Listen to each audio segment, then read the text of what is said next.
La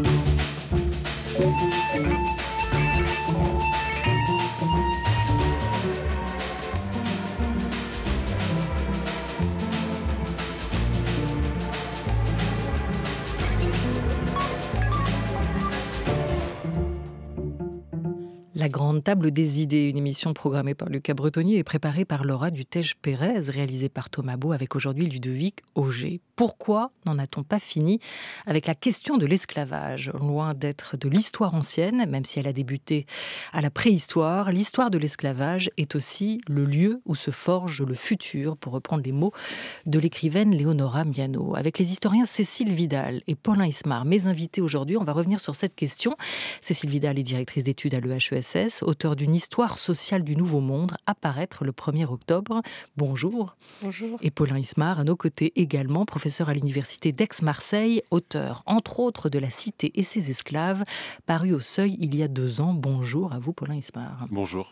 Vous publiez ensemble Les mondes de l'esclavage, une histoire comparée au Seuil. C'est un vaste ouvrage collectif que vous avez dirigé, Paulin Ismar, et sur lequel vous avez travaillé avec un groupe international d'historiens, d'anthropologues, d'archéologues. Vous avez ensemble retracé pour la première fois une histoire à la fois mondiale et comparée de l'esclavage, de la préhistoire à nos jours. Vous interrogez dans ce livre collectif à la fois les mutations et les constances du phénomène esclavagiste. Vous racontez à travers lui une histoire des sociétés, ce sont vos mots, dont les grandes inflexions trouvent leurs origines dans les transformations continues de l'exploitation des hommes. Alors depuis quelques années, Paulin Ismar, beaucoup de livres, de films aussi, de documentaires sur l'esclavage. Qu'est-ce qui se passe? Est-ce qu'il y a une prise de conscience en ce moment, en France, dans le monde, un regain d'intérêt peut-être pour le sujet, des découvertes nouvelles qui ont permis d'alimenter de nouvelles recherches et un nouveau propos sur l'esclavage? Alors, je pense que la France, de ce point de vue-là, a très certainement un retard relatif, en particulier par rapport à d'autres pays qui ont une longue expérience coloniale et qui ont connu,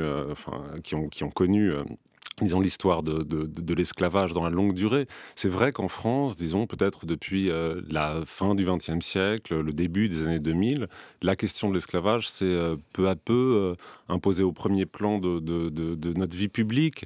Ça doit beaucoup quand même à la loi Taubira, mais la loi Taubira elle-même venait en fait conclure un processus de prise de conscience dont les habitants des DOM étaient en fait les premiers acteurs.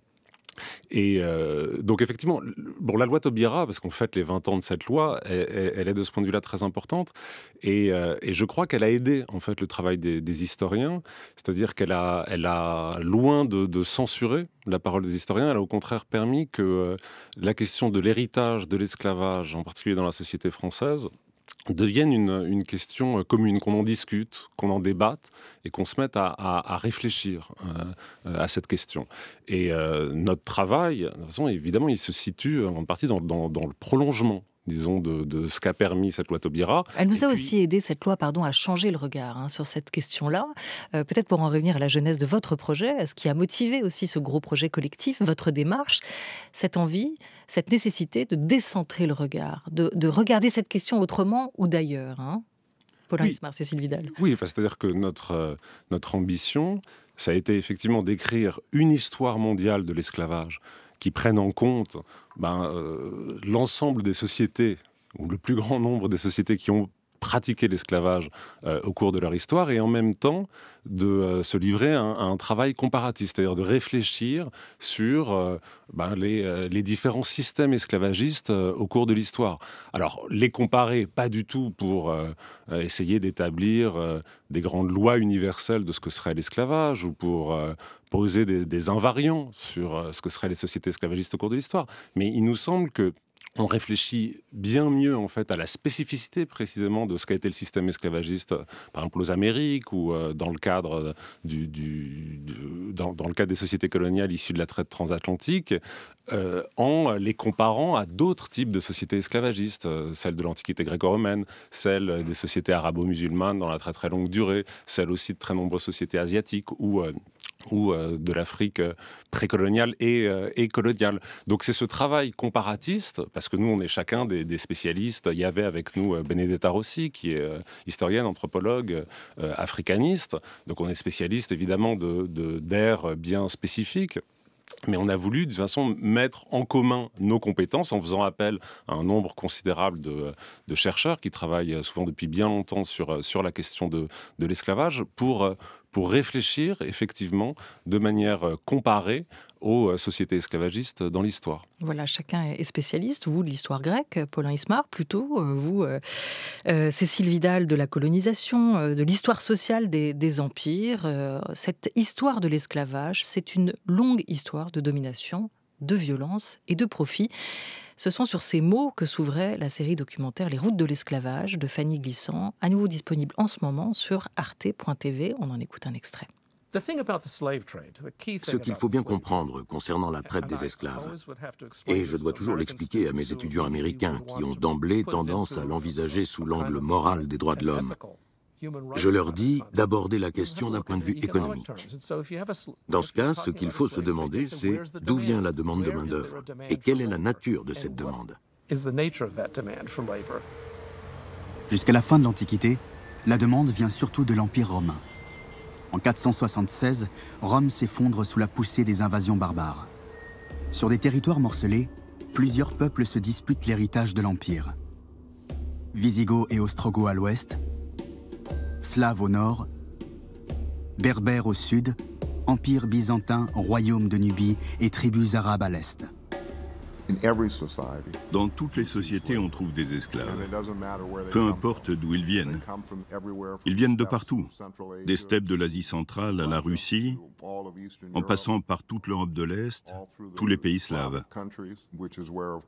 C'est d'ailleurs de là que vient le mot esclave dans la plupart des langues européennes. Il vient du mot slave. Et les Slaves, selon certaines mentalités, étaient ceux qu'on pouvait asservir. Les esclaves étaient surtout des esclaves blancs. Le fait que les esclaves deviennent surtout noirs est relativement récent. Extrait de ce documentaire à voir sur arte.tv, Les routes de l'esclavage, qui font débuter l'histoire de l'esclavage pour cette série documentaire à l'Antiquité, en 476. C'est vraiment le tout début de cette série que vous venez d'entendre, à l'effondrement de Rome, et qui font se terminer l'histoire en 1888, le moment où le Brésil a aboli à son tour l'esclavage, dernier grand pays à le faire. Voilà pour la temporalité choisie, cette fresque choisie par les auteurs de ce documentaire. Cécile Vidal, vous, votre histoire, elle commence bien plus tôt, à la préhistoire. Pourquoi ? Parce que l'esclavage a été pratiqué dès cette époque. En fait, il y a des grands débats sur le moment de l'apparition de l'esclavage, et on le date souvent de la révolution néolithique à l'apparition de sociétés agraires davantage hiérarchisées. Mais les travaux des archéologues et des anthropologues montrent que des sociétés de chasseurs-cueilleurs ou de pêcheurs-cueilleurs ont pu pratiquer l'esclavage, et que certaines étaient hiérarchisées. Un type de société qui s'est formé de cette façon, c'est les pêcheurs-cueilleurs de la côte nord-ouest de l'Amérique du Nord, sur le Pacifique, qui était une société relativement hiérarchisée, avec environ 20% d'esclaves, donc on peut qualifier de société esclavagiste. Et les Athéniens, à qui l'on doit, vous le rappelez dans ce livre, le modèle ou l'avènement de ce modèle de l'esclavage marchandise, ne sont pas les premiers, en fait, à recourir à l'esclavage. Non, alors c'est pas les premiers à recourir à l'esclavage, mais il y a quand même quelque chose de tout à fait singulier qui se passe, disons, en Méditerranée, au tournant des 7e, 6e siècles avant notre ère, c'est l'avènement de sociétés esclavagistes. Et la notion de société esclavagiste, elle est très importante pour nous, elle parcourt notre livre, parce que, bon, il y a plusieurs façons de le définir, mais des sociétés qui recourent à l'esclavage, elles sont très nombreuses, en fait, au fil de l'histoire. Mais des sociétés esclavagistes, c'est quand même tout à fait autre chose. C'est-à-dire des sociétés qui placent l'institution esclavagiste au centre de leur fonctionnement. Où l'esclavage imprègne vraiment les différentes sphères de la vie collective. Ça, c'est tout à fait particulier. Et de ce point de vue-là, toutes les sociétés ne se ressemblent pas. Vous revenez justement sur la distinction à l'historien Moses Feinley, sur les sociétés esclavagistes et les sociétés à esclaves. Il les opposait. C'est juste, mais c'est insuffisant. Alors, ce qui est insuffisant, surtout dans cette Finlay, c'est qu'il expliquait qu'il n'y avait eu que 5 sociétés esclavagistes dans l'histoire. C'est-à-dire l'Antiquité grecque et romaine, et le Brésil, les Antilles coloniales et les États-Unis jusqu'à la guerre de sécession. En réalité, le nombre de sociétés esclavagistes est beaucoup plus large, beaucoup plus important. C'est la Corée du XVIIIe siècle, c'est le califat de Sokoto au XIXe siècle, c'est le califat abbasside du 8e siècle, enfin, et on pourrait en citer encore pas mal d'autres en réalité. Bon, et la notion de société esclavagiste, pour nous, elle est vraiment cruciale dans notre travail, parce qu'il s'agit à chaque fois de montrer à quel point l'esclavage conditionne le fonctionnement de l'ensemble d'une société. C'est pas seulement une histoire des esclaves ou une histoire de l'esclavage, c'est une histoire des sociétés au prisme de l'esclavage. Et c'est ça, d'une façon, que la notion de société esclavagiste permet de faire saillir. Alors vous multipliez les temporalités et les espaces, vous racontez, vous montrez vraiment une histoire mondiale, mais pas globalisante. Vous mettez bien en garde contre cette dérive qui offrirait, elle, cette histoire-là, un récit unique de l'histoire de l'esclavage à travers le temps et l'espace. Vous êtes allé chercher dans différentes sociétés, avec le cas de l'Alsace, par exemple. Qu'est-ce que ça nous raconte ? Le cas de l'Alsace, c'est intéressant autour de la question de la sortie, en fait, de la disparition de l'esclavage au moment de l'effondrement de l'Empire romain, sa survie, en fait, dans les sociétés d'Europe occidentale, et ses transformations, en quelque sorte, en d'autres choses, avec toute la question des liens entre esclavage et servage, et de la différenciation entre les deux phénomènes, et donc des formes de servitude et de dépendance différentes que l'esclavage. Donc c'est autour de ça que se joue notamment cet article sur la question de l'esclavage et du servage en Alsace. Ouais. Et vous explorez beaucoup d'autres territoires, le Brésil, les mondes musulmans aussi, pour nous rappeler aussi, contrairement à ce qu'on pense beaucoup en France, en fait, que cette histoire ne se résume pas à l'Atlantique, cette histoire de l'esclavage, et que le monde entier est concerné par ce phénomène. Vous pratiquez une histoire comparée. Qu'est-ce qui ressort de cette comparaison ? Est-ce qu'à travers elle, on peut mettre à jour d'autres mécanismes qu'on n'avait pas perçus jusqu'ici sur les systèmes esclavagistes ? Cécile Vidal, Paulin Hispard. C'est surtout que pendant longtemps, enfin, la question de ce qui fait la singularité de l'esclavage par rapport à d'autres formes justement de servitude et de dépendance est un grand sujet de débat parmi les historiens. Et ce que l'on essaye de faire en regardant tout un inventaire de sociétés esclaves ou de sociétés esclavagistes dans la longue histoire de l'humanité, c'est de montrer justement qu'on peut le définir de différentes façons, qu'il y a en fait toute une série de facteurs qui participent en fait à construire la condition esclavagiste, que ça soit le droit d'exercer le droit de propriété sur un individu, le travail forcé, l'exclusion sociale, le pouvoir de vie et de mort et en fait, on montre comment ces différents paramètres jouent de manière plus ou moins importante dans les différentes sociétés esclavagistes. Et ça permet en quelque sorte de faire une histoire de l'esclavage à travers le temps et l'espace, mais sans avoir une seule grille d'analyse et sans regarder toutes les sociétés esclavagistes à l'aune seulement soit de l'Empire romain ou du modèle américain. D'une certaine façon, c'est aussi une méthode expérimentale. C'est-à-dire que quand vous êtes spécialiste de l'esclavage ancien ou de l'esclavage dans la société coloniale américaine, tout simplement, le travail de la comparaison fait surgir des questions auxquelles vous n'aviez en réalité jamais pensé. Par exemple, prenons le cas de l'abolition de l'esclavage, sur lequel le livre revient à plusieurs reprises, évidemment. Qu'est-ce que ça fait de penser l'abolition de l'esclavage, non plus depuis strictement l'histoire de l'Europe, mais en l'intégrant à un récit mondial et en comparant l'abolition de l'esclavage en Europe, enfin en tout cas tel que les Européens l'ont promu, et l'abolition de l'esclavage en Chine au début du XXe siècle. Est-ce qu'on a affaire à des phénomènes semblables, identiques ? Quelles en sont les conséquences ? Qu'est-ce que ça produit de penser l'abolition de l'esclavage depuis l'Afrique ? Et où on se rend compte que dans ce cas-là, on a une chronologie qui est bien différente, en réalité, qui serait plutôt centrée sur le début du XXe siècle et qui met en jeu le rapport entre colonialisme, esclavage, abolitionnisme. Bon, voilà. Donc, voilà, par exemple, ce que nous permet de faire le travail comparatiste. Et moi, je peux dire que c'est vraiment par le travail de la comparaison que tout d'un coup, par rapport à mes propres domaines de spécialité, il y a plein de questions nouvelles qui ont surgi. Vraiment. Les regards changent. C'est le cas de la Chine, hein, par exemple, que vous venez d'évoquer, que vous avez cité, et dont on parle beaucoup moins, où il y a eu aussi, l'esclavage a existé, mais avec quelle coutume, quelle tradition, en tout cas, comment c'était ce phénomène-là, comment il était perçu, vécu? Alors, encore une fois, l'histoire même de la Chine, on l'aborde à plusieurs reprises dans le livre, notamment grâce à Claude Chevalère, qui a beaucoup travaillé avec nous.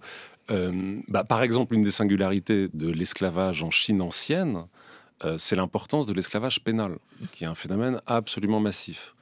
C'est-à-dire des individus et de fait, l'esclavage, explique Claude Chevaleur ou Robin Yates dans notre livre, a toujours eu en Chine une dimension pénale. C'est-à-dire que c'est en punition d'un crime, enfin, c'est qu'on désignait ou qu'on asservissait des individus, qu'on réduisait au travail forcé. Mais cette dimension pénale, c'est vraiment une singularité. Mais du coup, ça nous oblige et ça nous permet de mieux mettre en valeur quelque chose qui existe, hein, parce que l'esclavage pénal existe dans la longue histoire des sociétés européennes, il existe dans l'Antiquité, et il a continué à exister de façon plus ou moins intense à l'époque moderne, dans le contexte colonial, etc. Mais par exemple, voilà une singularité de l'esclavage chinois. Paulin Ismar, Cécile Vidal, vous refusez, contrairement à ce qu'on a pu entendre dans l'extrait Les routes de l'esclavage, à donner une définition de l'esclavage. Et c'est pour ça d'ailleurs que vous avez procédé à une analyse en gradient. Vous étudiez différentes situations et vous montrez aussi ce qu'elles mettent à jour. Vous écrivez « Nous ne savons pas bien ce que nous nommons lorsque nous employons le terme d'esclave ». Vous écrivez aussi que ce terme d'esclavage n'est pas toujours très bien utilisé, mais vous dressez aussi quand même quelques constantes, en tout cas, des grands traits communs qui vont se décliner différemment selon les lieux et les époques, et c'est le cas des corps, la manière dont les corps sont mobilisés dans l'esclavage, leur soumission, la propriété, la question de l'affranchissement, la relation avec le maître. Tout ça sont quand même des points qu'on peut analyser, répéter, et qui permettent petit à petit de donner une photographie de ce qu'a été cette histoire mondiale de l'esclavage. Tout à fait, c'est extrêmement important, par exemple la question du corps. On assimile l'esclavage très souvent à une forme de travail forcé, donc à l'exploitation de la force de travail, mais en fait, la condition esclavagiste implique toujours une exploitation et une domination de l'ensemble du corps pour ses fonctions tant productives que reproductives.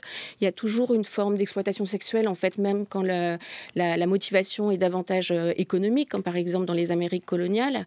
On oublie très souvent que ça s'accompagne d'une violence sexuelle systémique à l'encontre des femmes esclaves. Parce que justement, ça marque en fait le pouvoir d'exercer cette forme de violence particulière à l'encontre des femmes esclaves. Donc c'est une de ces dimensions en effet, mais il y a d'autres dimensions, tout ce qui concerne la question de l'exclusion de la parenté, de la mort sociale, c'est-à-dire de la non-reconnaissance justement des liens de naissance et de parenté. C'est un autre trait caractéristique qui se décline différemment d'une société à l'autre, où les esclaves sont plus ou moins intégrés socialement ou plus ou moins exclus socialement, au contraire justement. On a évoqué le commencement de cette histoire que vous faites partir, vous, de la préhistoire. On a abordé la question de la fin du phénomène, qui ne s'arrêterait pas avec l'abolition, comme beaucoup le pensent. Nous n'en avons pas fini avec l'esclavage. C'est une des phrases fortes aussi de ce livre collectif qui nous donne un cap à cette discussion aujourd'hui aussi, Paulin Ismar, Cécile Vidal. Est-ce qu'il y a encore des esclaves aujourd'hui? C'est quoi, en fait, un esclave aujourd'hui? Certains parlent d'esclavage moderne. On va écouter une situation, un exemple avec ce témoignage d'un électricien, un travailleur népalais. Je m'appelle Narayan Nepali et j'ai 25 ans. Il y a environ 3 ans, je suis parti au Qatar pour la première fois. Et je suis revenu récemment. En général, les Népalais sont méprisés et on est traités comme des esclaves. Nos passeports ont été confisqués le jour de notre arrivée.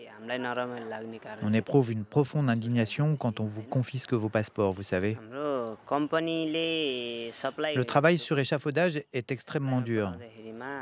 L'entreprise pour laquelle nous travaillons était une entreprise de fourniture. C'est en travaillant pour cette firme qu'un jour, alors que nous jetions des décombres dans une benne depuis le 3e étage d'un immeuble, sans mesure de sécurité adéquate, que mon ami est tombé dans le vide, emporté par les décombres. Et il est mort. Cécile Vidal, est-ce qu'il y a encore des esclaves aujourd'hui? Est-ce que cette histoire de l'esclavage n'est pas terminée? En effet, en fait, le Bureau international du travail évalue à 40 millions d'esclaves à l'heure actuelle dans le monde.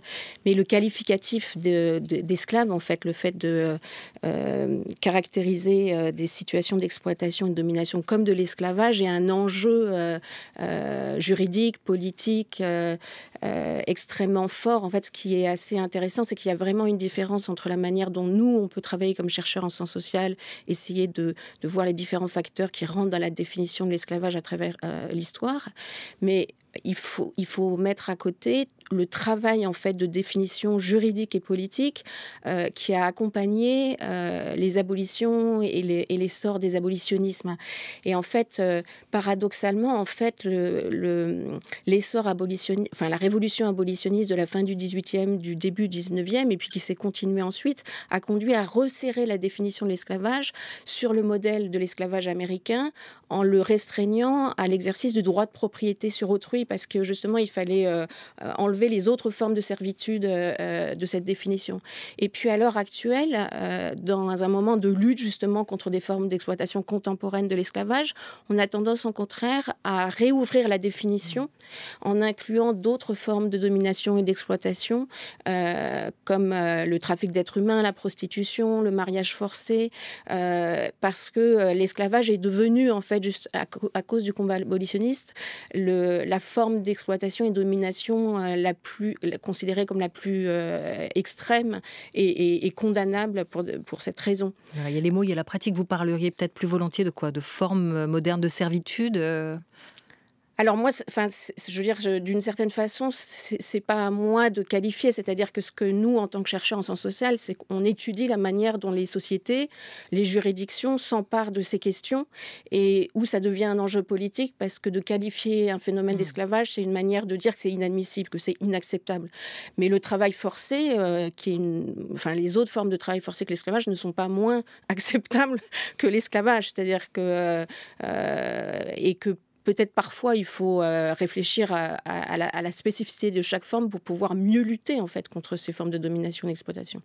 L'intérêt économique, il est au cœur, dans toute cette histoire de l'esclavage, cette longue histoire mondiale de l'esclavage, il est au cœur même du phénomène et de la pratique, l'intérêt économique.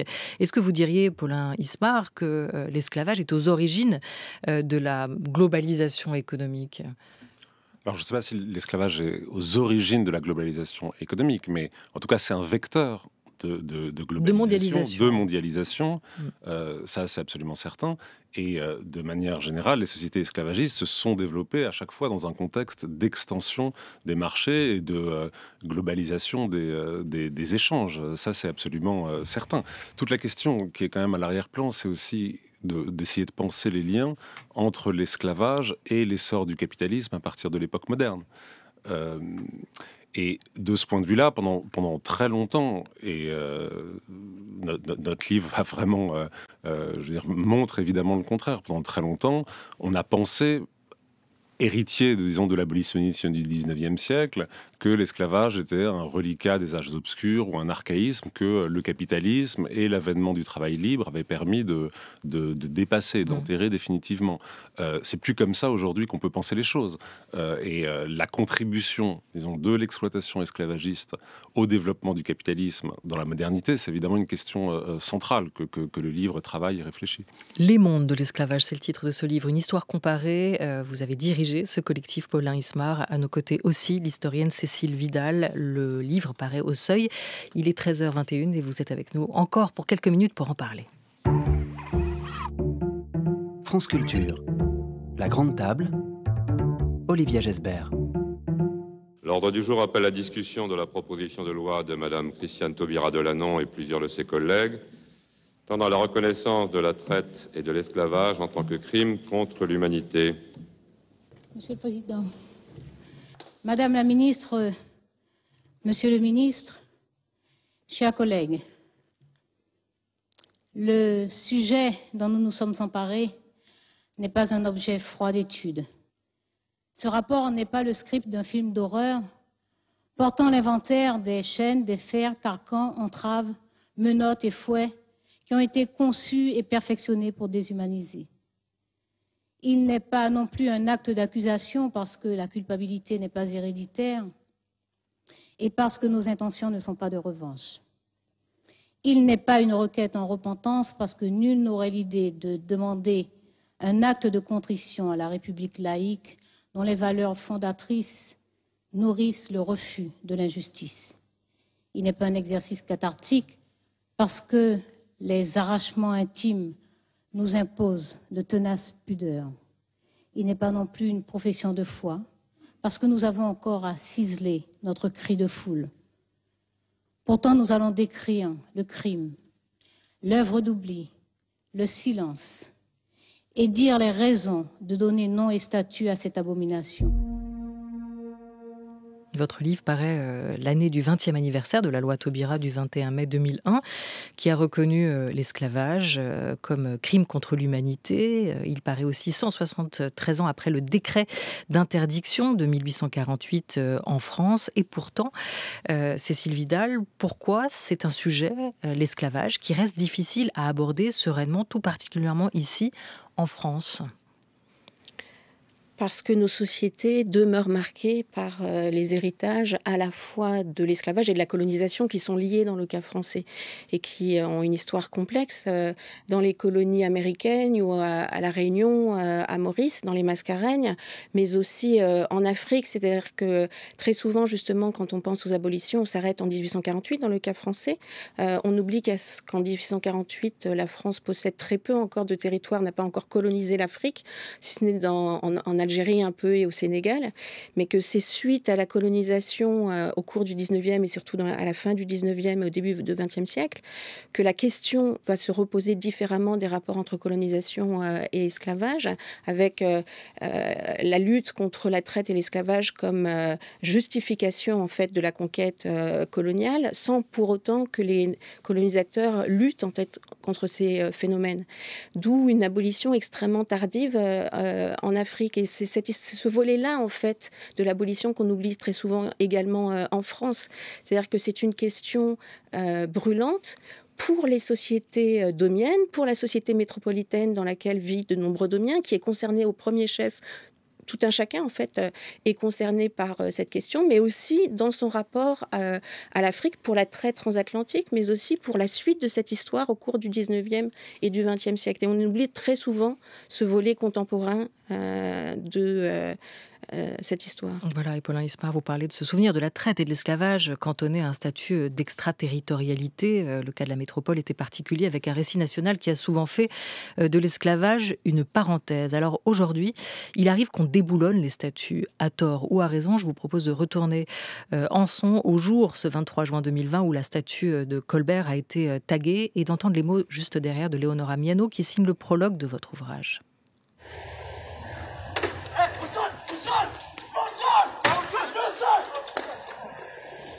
Les racistes sont de l'autre côté de l'Assemblée. Ça, c'est une statue qui vient prôner la négrophobie, le meurtre des Noirs, le viol des Noirs, la torture des Noirs. Et pourtant, vous voyez, au lieu d'arrêter les gens qui cautionnent cette cruauté, ils viennent m'arrêter moi. Vous protégez le peuple, vous protégez les gens. C'est interdit, s'il vous plaît. Non, ce qui est interdit, c'est le racisme. Et cet homme-là est l'apologie de la négrophobie. Prenons la statue de Colbert. Allez, allons-y franco. Cette demande est faite par des personnes qui sont des descendantes d'Africains déportés et réduits en esclavage. C'est pas n'importe qui dans le démos français, ces personnes-là. Ce sont des personnes qui existent parce que ces populations ont été constituées par le crime contre l'humanité. Il n'y a pas d'autres populations comme ça dans la nation. On leur doit quelque chose de particulier. Donc pour résoudre cette question, au lieu de se dire voici des gens qui ne nous aiment pas et qui veulent abattre les murs porteurs de la nation. Il faut comprendre, au contraire, que ce sont des frères qui demandent à leurs frères de les apaiser. Alors, Colbert est le sacrifice. En Afrique, on dirait ça. On veut résoudre un conflit, il faut un sacrifice. Ici, c'est Colbert. Vous dites non. Vous dites non à vos frères. Ce sont vos frères. Vous avez le même père. Ce sont vos frères, mais ce sont des enfants illégitimes de votre père. Mais vous savez que ce sont vos frères. Vous leur dites non, pas ce sacrifice-là. Alors, il faut dire lequel. Il ne faut pas juste dire non. Paulin Ismar, à travers cette idée de sacrifice qu'évoque Léonora Miano, on entend aussi que l'histoire n'est pas terminée, que cette histoire, elle reste à faire ou à écrire, en tout cas. Oui, mais si vous prenez par exemple le discours de Christiane Taubira que vous venez de passer, elle expliquait d'emblée qu'il ne s'agissait pas d'un acte d'accusation, ni d'un acte de repentance. Ce qui est en jeu ici, et nous c'est ce qu'on a essayé de faire, c'est de faire connaître cette histoire, pouvoir la faire partager, et c'est ce que demandent ceux qui s'attaquent au statut de Colbert. Il s'agit avant tout de pouvoir faire entendre dans l'espace public une partie de notre histoire qui, pendant très longtemps, a été tenue pour une mémoire, une histoire minoritaire ou un passé subalterne. C'est ça, à mon avis, l'enjeu. Et je pense qu'effectivement, il y a du travail à faire. En tout cas, nous, c'est dans cette perspective-là qu'on a essayé de travailler. Et que c'est l'enjeu de notre présent. En rendant visible cette histoire aussi, et en montrant que il n'y a pas eux et nous, c'est effectivement notre histoire qui continue à s'écrire en ce moment. Merci beaucoup à tous les deux. Il y a ce livre qui paraît, Les mondes de l'esclavage, au Seuil, mais il y aura aussi une série de rencontres autour de ce livre et de ce projet que vous avez mené ensemble. Et c'est important d'aller en parler directement aussi avec le public au MK2 Institut à Paris. Ce sera ce jeudi à la MC 93 à Bobigny en Seine-Saint-Denis. Ce sera le jeudi 2 octobre à 17h. Voilà pour le début de ce cycle de rencontres. Samedi, je crois, 2 octobre. J'avais dit à 17h. Oui, alors le 2 octobre en tout cas. Merci beaucoup. On met toutes les infos sur la page de la Grande Table sur franceculture.fr. Merci à tous les deux, Cécile Vidal, Paulin Ismar, d'être venus nous parler de ces mondes de l'esclavage. Merci à vous.